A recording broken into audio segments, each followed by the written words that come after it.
So when I was shuffling out this spread for you guys, I saw an image. It's kind of like a silhouette. It's a night sky, and there's a house surrounded by trees, and the moon is in the background, so the house shows up as a silhouette.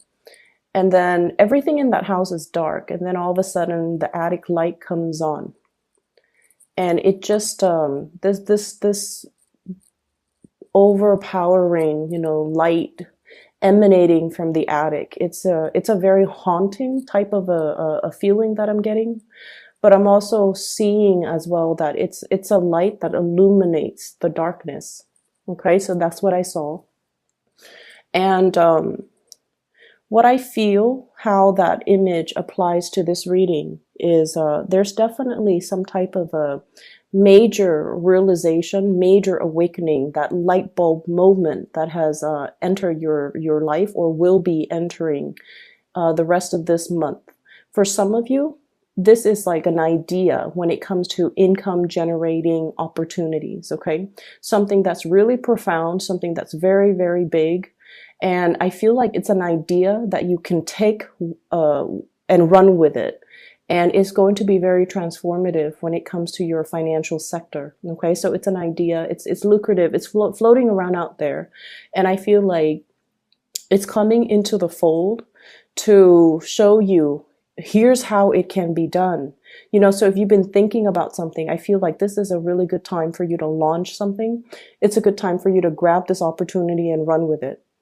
And then I'm also seeing in the financial sector, for some of you guys, you're at this point, King of Pentacles, very financially stable, and you're trying to figure out, what's next. Like you might be at the top of that career ladder, and you're just like, well, I don't really have anywhere else to climb. So what's the next stage for me? What's the next step?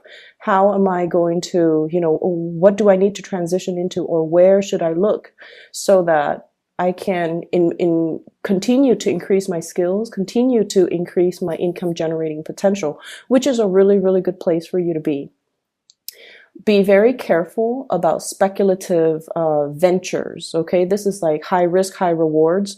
Be very, very, very careful about that. So yes, there is an idea floating around out there for you to generate income, but if it's like gambling, if it's something that involves a lot of risk, I would urge you to be careful, mainly because we're coming down here from the King of Pentacles to the Five of Pentacles, which is financial loss. So look at situations very realistically and make sure that this project, this idea, this whatever it is that's coming into the picture, that it passes, the common sense test. And especially if it's really high risk, I would advise you to sit still and mull it over, okay?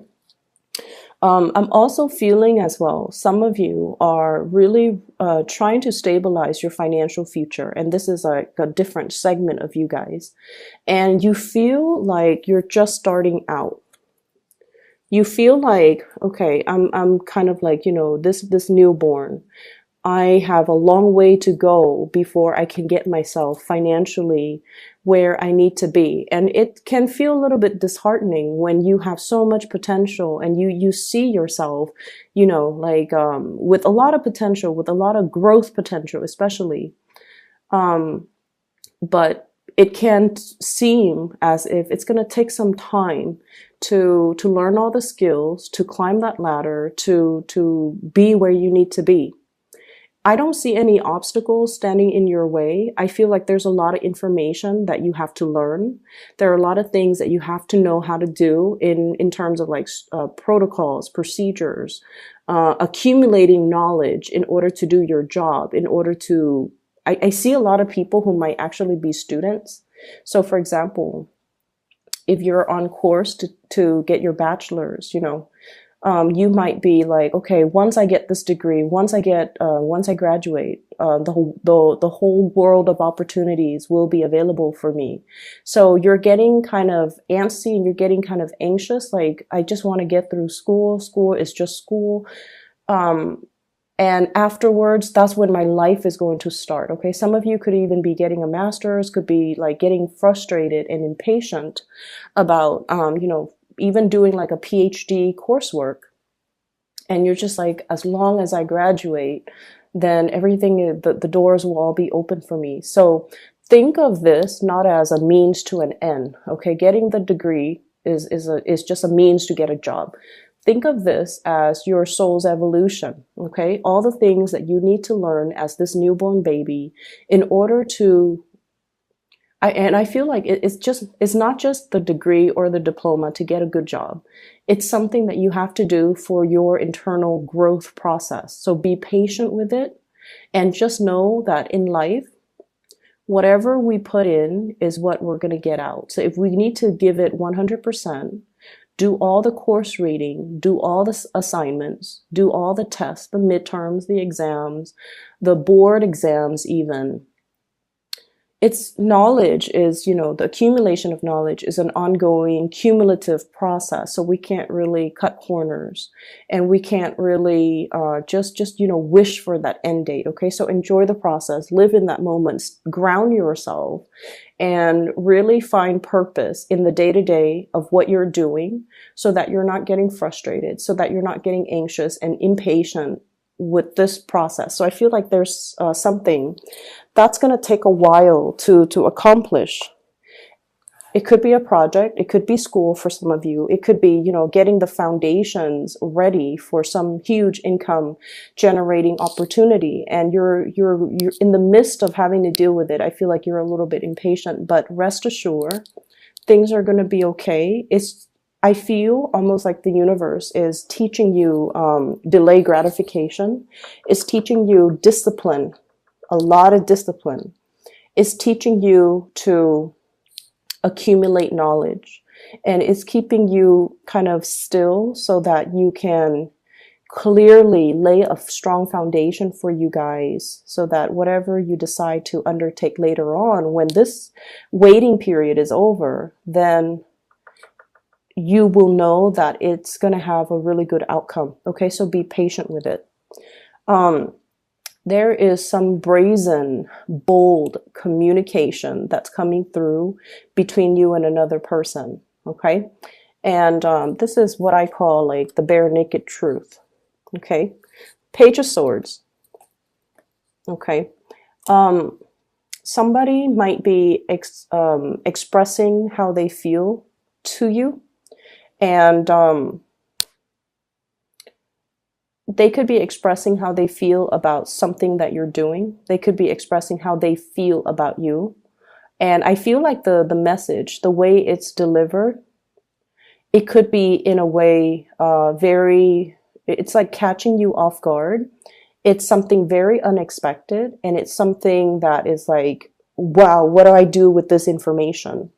And then for others, I feel like you have somebody that is expressing their romantic feelings for you. And it's, it's not like the Page of Cups where it's very sweet and flirtatious and jolly. And, I feel like you're dealing with somebody that is normally not very emotionally expressive.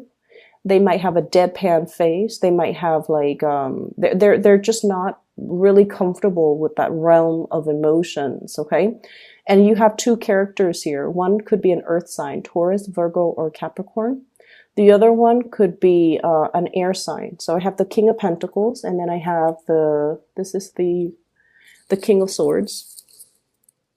Okay. Both of these people, not overly emotional, but I feel like the communication that's coming through between the two of you is, I feel almost like if they're expressing their emotions towards you, it caught you off guard. It's something very unexpected. Okay.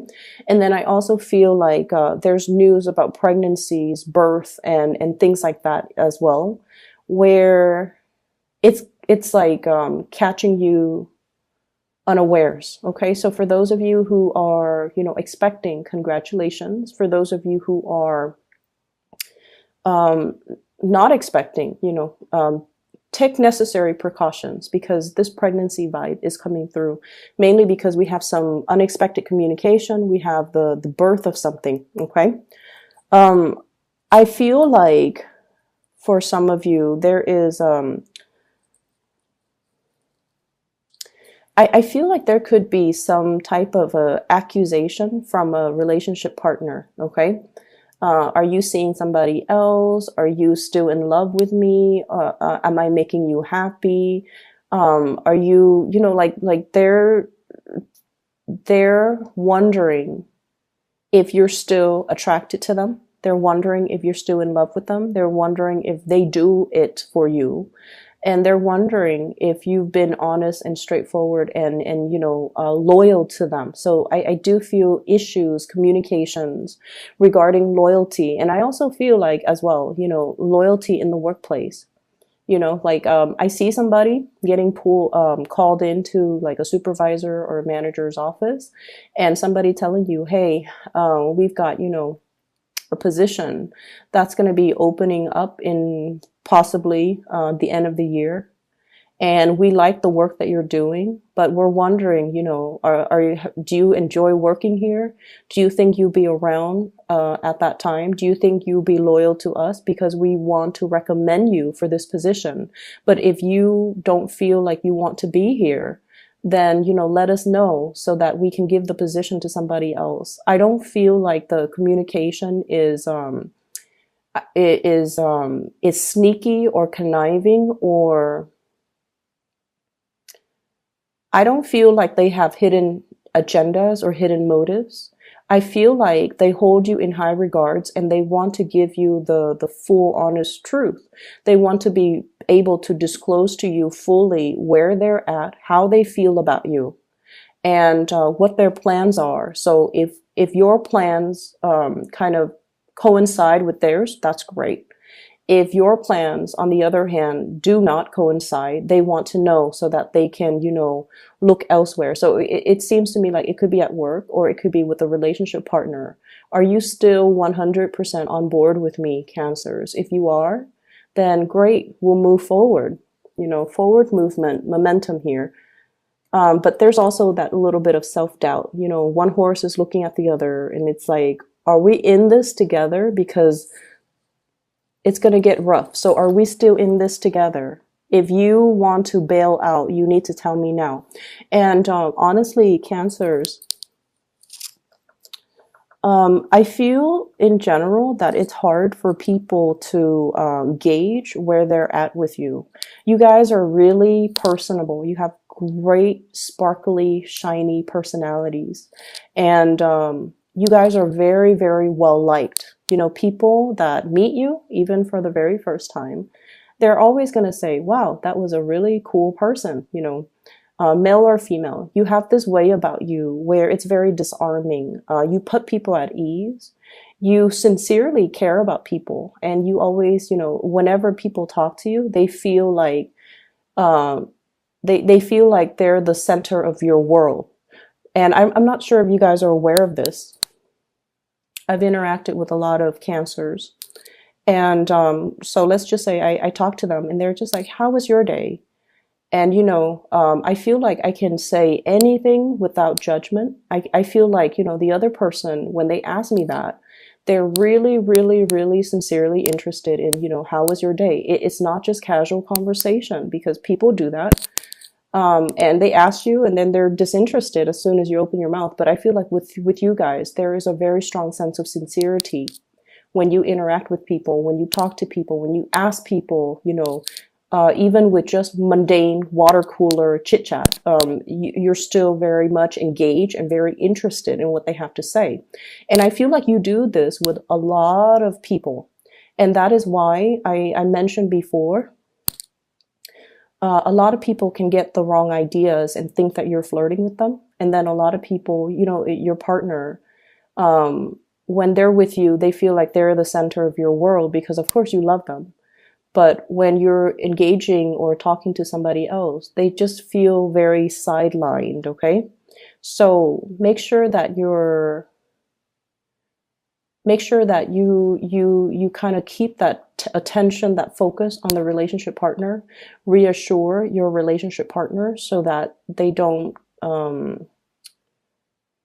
feel insecure, or they don't feel like they're put on the back burner, or they don't feel sidelined in conversations. Okay, be inclusive to the point where it's group inclusion, you know?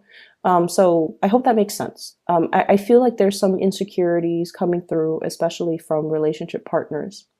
What I have as well is I also feel like some of you are in a position where you're being offered, like you're in one job and you're being offered another job. Okay. You're in one relationship and you're being solicited for another relationship.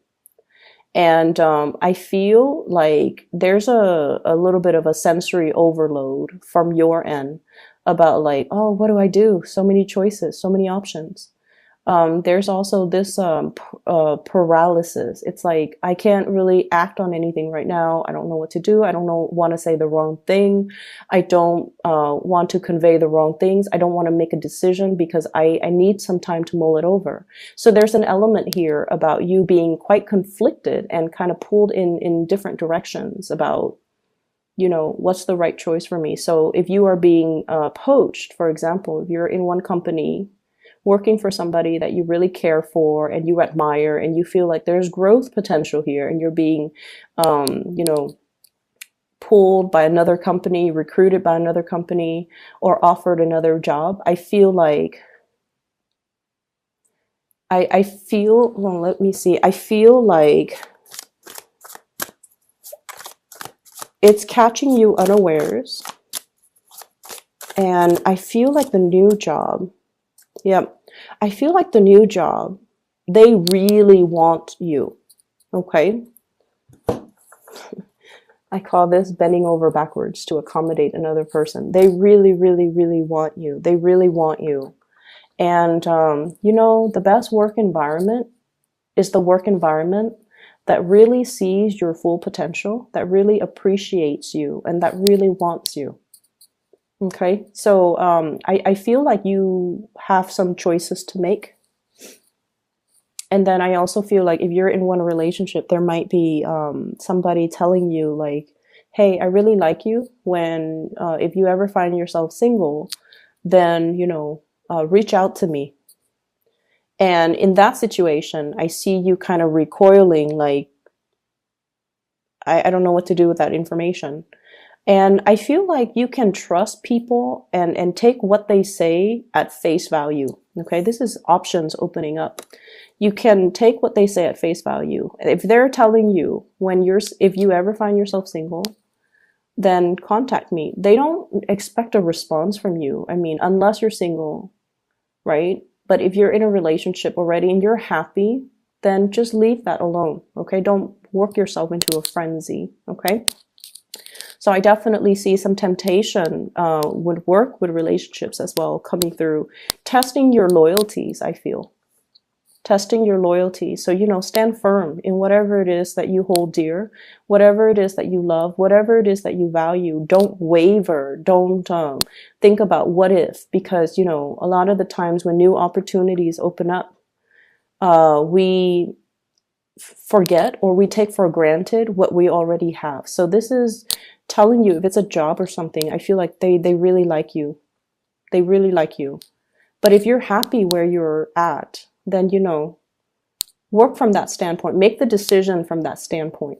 Okay, don't think of it as missed opportunities or if I don't do this, I'll never get that opportunity again. They want you, so they will continue to wait. Okay, so let's brush that aside. So that's the first 6 cards here. The last 4 cards. First of all, what I'm feeling here is I do see relationships and where one person is doing a lot of the shouldering of the responsibilities, okay? Housework, child rearing, being the only person to bring home the money. And you might be in a situation where you feel almost as if there's some imbalance regarding, you know, who's doing what in the relationship, okay? Who is putting 100% in the relationship and then who's not doing their fair share. I also feel like there might have been some types of talks, communication, compromise about, okay, I drop the kids off at school and then you have to help me pick them up. Okay. Or, I cook on weekdays. You have to chip in and help me cook on the weekends. And I also feel in some way there's an energy here about, um, people pooling their resources together. It could be at work, it could be a relationship partner. And then one person is sort of like reckless when it comes to spending things, spending money very frivolously. So I do see like issues when it comes to money, when it comes to finances, when it comes to the give and take, when it comes to, hey, we agreed on this. Why are you breaking the terms of the contract? Those discussions, I feel like, are coming to a head or are being discussed, sometimes in January. Okay. And the important thing here with the high priestess